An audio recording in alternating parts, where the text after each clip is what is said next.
Welcome to investment Hindi guys. मेरा नाम है अमरजीत और आज का भी डेली इंडेक्स और स्टॉक एनालिसिस मेरे साथ ही रहने वाला है। ठीक है, तो कल जिन जिन लोगों ने मेरी वीडियो को देखा था और उसको फॉलो किया होगा, तो आज होपफुली वो लोग कुछ मार्केट में उनको एक लर्निंग मिली होगी जिससे उनको कुछ प्रॉफिट बनाने में हेल्प मिली होगी। जहां से मैंने बोला था स्टिक मार्केट वहीं से ड्रॉप हुआ। मैंने बोला था कि इन केस मोस्ट प्रोबेबली ये बहुत स्ट्रॉन्ग लेवल है 21,500 का, और यहाँ पे सबसे पहले तो मैंने बोला था कि मार्केट भाई नीचे की साइड जाना चाह रहा है। ठीक है, और ये एक टेम्पररी पुल बैक है जो भी कल बना था। ठीक है, उसके बाद ये ऐसे पॉइंट पे क्लोज हुआ है जो एक मतलब बहुत ही बड़ा मतलब कि ये है साइकोलॉजिकल एक लेवल है जो कि स्ट्रॉन्ग सपोर्ट एंड रेजिस्टेंस का काम करता है।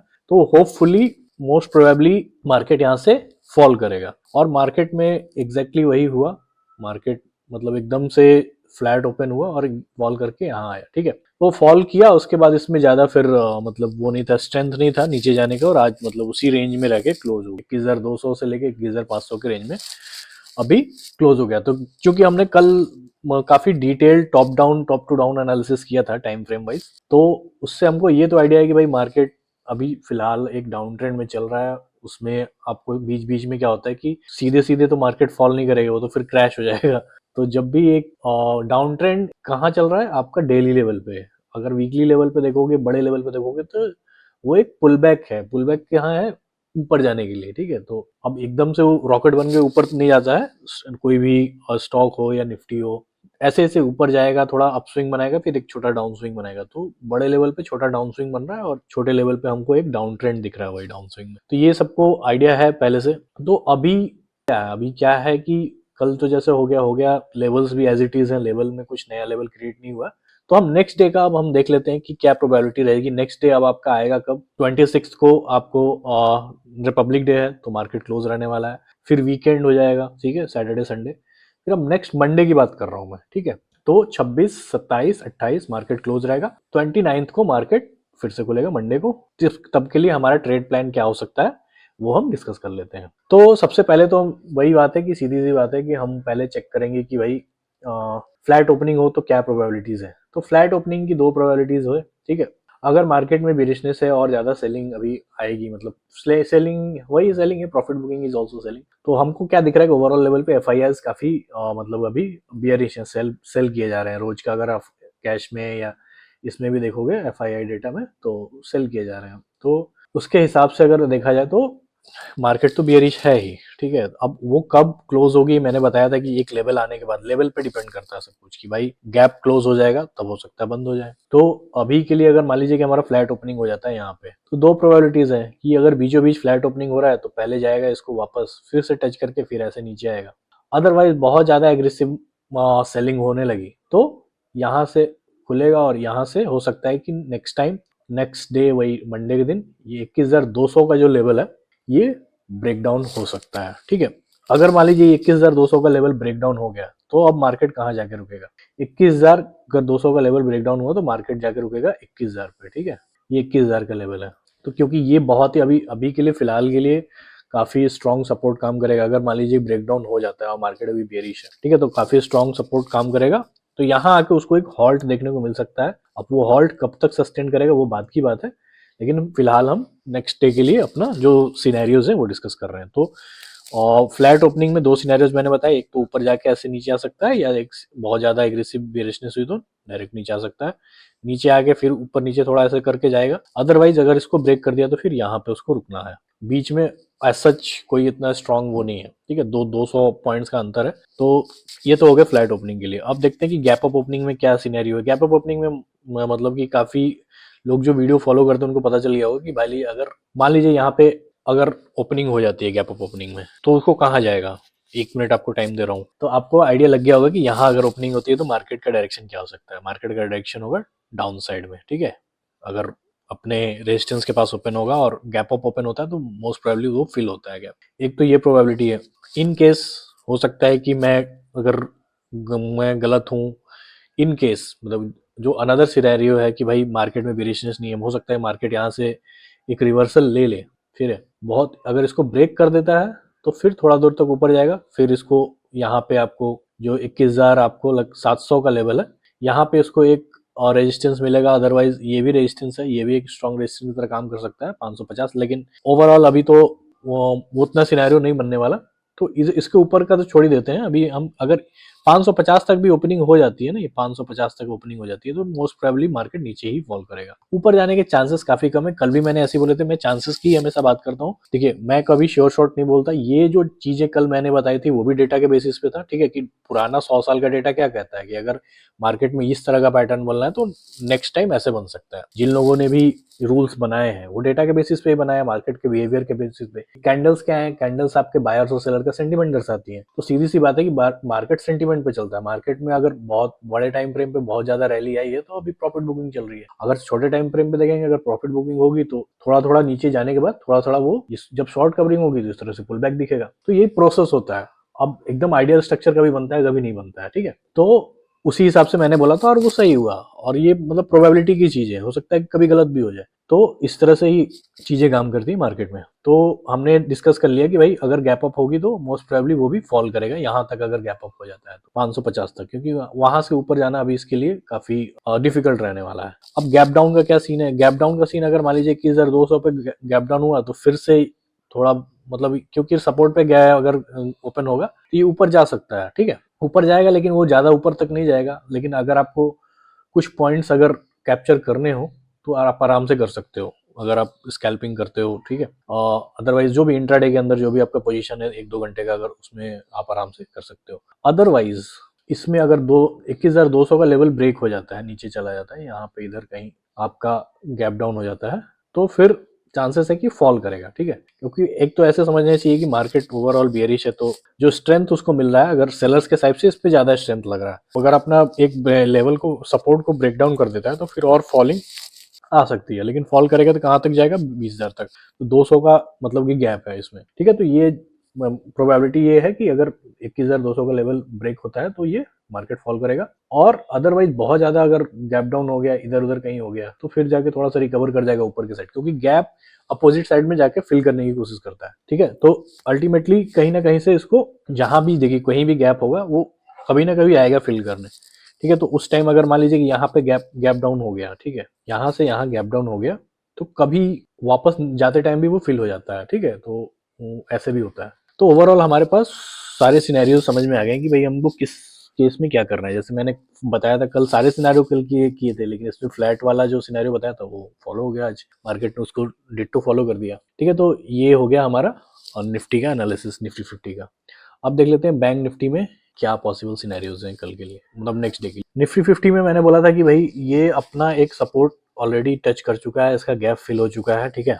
तो इसमें क्या है कि हमको ऊपर की साइड देखने को मिल सकता है कि एक मूव। लेकिन क्या होता है कि देखिए निफ्टी में भी कुछ बैंकिंग वाले स्टॉक्स हैं, ठीक है। तो दोनों मतलब जनरली साथ साथ चलते हैं, किसी दिन थोड़ा कम ज्यादा हो जाता है। तो अगर आप देखोगे जो मूव वाइज, तो उसका मूव बड़ा होगा परसेंटेज वाइज अगर देख लिया जाए तो।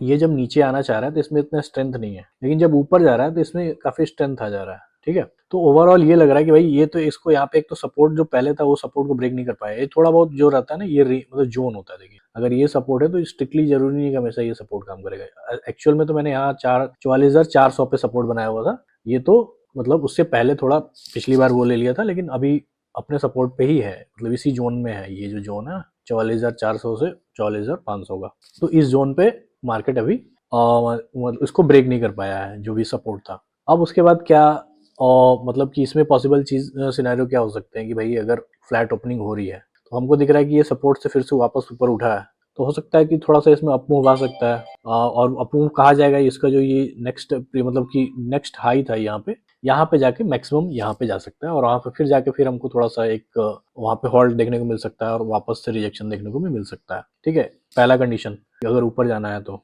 ऊपर जाएगा, मतलब ऐसा है लग रहा है। अदरवाइज अगर यहाँ पे फिर होता है तो फिर नीचे जाएगा, तो फिर उसके पास यहाँ पे एक स्ट्रॉन्ग सपोर्ट है, यहाँ भी आके यहाँ पे रुक सकता है, यहाँ से एक रिजेक्शन देखने को मिल सकता है। ये हो गया फ्लैट के लिए। अब हम अगर देख लेते हैं कि गैप अप ओपनिंग होती है, तो गैप अप ओपनिंग मैक्सिमम अगर यहाँ पे होगी, ये 45,500 का लेवल है, ये वाला, ठीक है, 45,500 का लेवल है। काफी स्ट्रॉन्ग लेवल आपको दिख रहा है कि यहाँ पे ऐसे बहुत बार इसको वो मिला है। तो इसके ऊपर जाना अभी थोड़ा डिफिकल्ट है, ठीक है। गैप अप ओपनिंग और ओवरऑल बेयरिशनेस है, तो इसमें तो मैं हमेशा लेके चलता हूँ, लेकिन चांसेस कम होते हैं, ठीक है। मैं निफ्टी में भी इस चीज़ को डिस्कस करता हूँ कि भाई हर सिनेरियो को लेके चलता हूँ, लेकिन चांसेस ज़्यादा होते हैं कि मार्केट का जो सेंटीमेंट बता रहा है कि भाई चलो बेरिश है, तो चांसेस कम है, लेकिन चांसेस तो है ना, तो इसलिए डिस्कस करना ज़रूरी है। अगर मान लीजिए कि इधर कहीं पे आपको गैप मतलब गैप ओपनिंग हो जाती है और 45,500 के आसपास, तो मोस्ट प्रोबेबली यहाँ से फॉलिंग आएगी, ठीक है। अगर इसके अबव हो जाती है, मान लीजिए 600 के अबव हो गई, अगर इस जोन में एंटर कर गया प्राइस, तो फिर इसको एक नेक्स्ट रजिस्टेंस मिलेगा 46,200 के पास, ठीक है। यहाँ से जाएगा, इसको मैं डिलीट करके फिर से बता देता हूँ, यहाँ से ऐसे अगर हो गया 46,200 तक जाएगा, ठीक है। यहाँ पे एक रेजिस्टेंस मिलेगा। ये हो गए गैप अप ओपनिंग के दो सिनेरियोज। अब गैप डाउन ओपनिंग देख लेते हैं। गैप डाउन ओपनिंग अगर मोस्ट प्रोबेबली अगर 44,000 ये अपने इसके सपोर्ट के पास होती है, तो यहाँ से भी सीधी सी बात है ऊपर जाएगा, क्योंकि सपोर्ट के पास ओपनिंग हुई है तो ऊपर की साइड जाने का और है, और यहाँ पे फिल भी हो जाएगा। गैप डाउन ओपनिंग है तो एक पहला तो दोनों कंडीशन फॉलो हो रहे हैं कि भाई एक सपोर्ट के पास ओपन हुआ है तब भी ऊपर जाना है और उसको फिल भी करना है, तो एक तरह से दोनों काम हो गया। इसके अलावा अगर इसको इसके नीचे ब्रेक कर देता है तब क्या हो सकता है, हम नीचे के थोड़ा लेवल्स देख लेते हैं, ठीक है, जो कि कौन से लेवल एग्जिस्ट कर रहे हैं नीचे, वो हम एक बार देख लेते हैं। एक तो हमने डिस्कस किया कि भाई यहाँ पे अगर गैप डाउन ओपनिंग होगी तो ऊपर जाने की प्रोबेबिलिटी ज़्यादा है।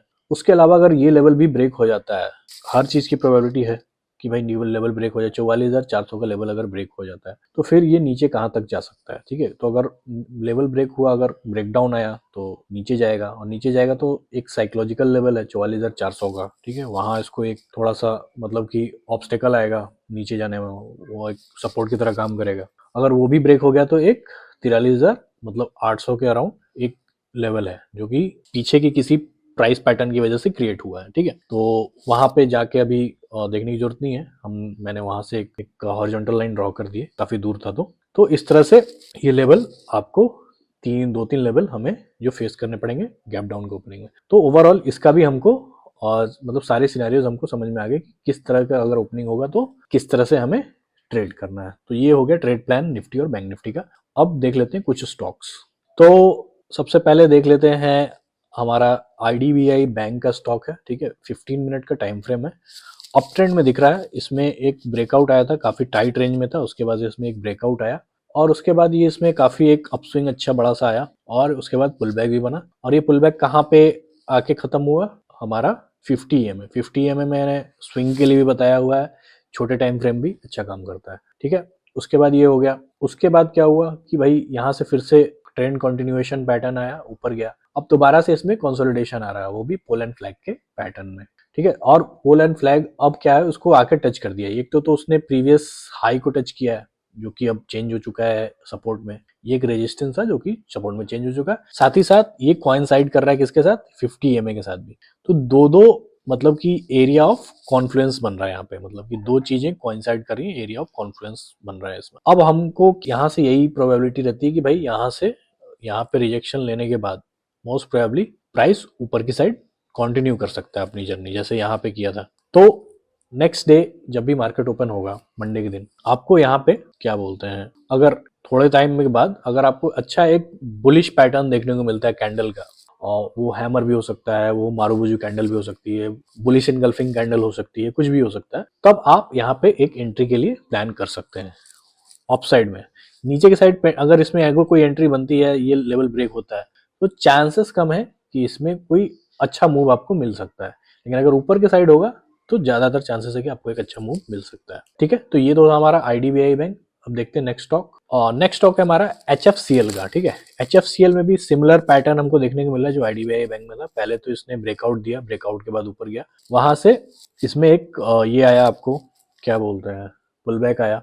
और पुल बैक को कहाँ से मतलब एक तो यहाँ पे इसको क्रॉस कर गया, ठीक है, होता है एग्जैक्टली कभी कभी फॉलो नहीं करता है, तो ये चीज होता है। तो यहाँ पे लगभग लेकिन यहाँ की इसी एरिया के पास से ही इसने दोबारा से अपना ट्रेंड को कंटिन्यू करना शुरू किया। और जब दोबारा ट्रेंड कंटिन्यूएशन आया तो काफी, आप अगर देखेंगे तो इसमें मोमेंटम काफी बढ़िया है। देखिए जो ग्रीन कैंडल्स है वो काफी बड़ी बड़ी बन रही हैं। उसके बाद क्या है, एक कंसोलिडेशन पैटर्न आ गया कि भाई अब थोड़ा ऊपर आ गया, थोड़ा सा पॉज लेते हैं, ठीक है। पॉज लेते लेते क्या है कि अब ये धीरे धीरे क्या हो रहा है कि जो इसका पुल बैक बन रहा है इस लेवल के पास पहुंच रहा है। ये जो लेवल मैंने ड्रॉ किया ये भी एरिया ऑफ कॉन्फ्लुएंस है, यहाँ पे हमारा 50 EMA भी है, और इसका जो ये प्रीवियस जो हाई था वो भी काम कर रहा है। तो स्टैटिक सपोर्ट भी है और डायनेमिक सपोर्ट दोनों इसके साथ यहाँ पे कोइंसाइड कर रहे हैं। तो अगर ये इसका जो भी एक सपोर्ट है, टच होता है या इसके आजू बाजू कभी भी, अब ऑलरेडी आ चुका है इस जोन में, तो आपको अगर बुलिश कैंडलस्टिक पैटर्न देखने को मिलता है, ठीक है, जैसे मैंने बताया आईडीबीआई बैंक के लिए, तो आप एक एंट्री इसमें प्लान करते हैं अपसाइड में,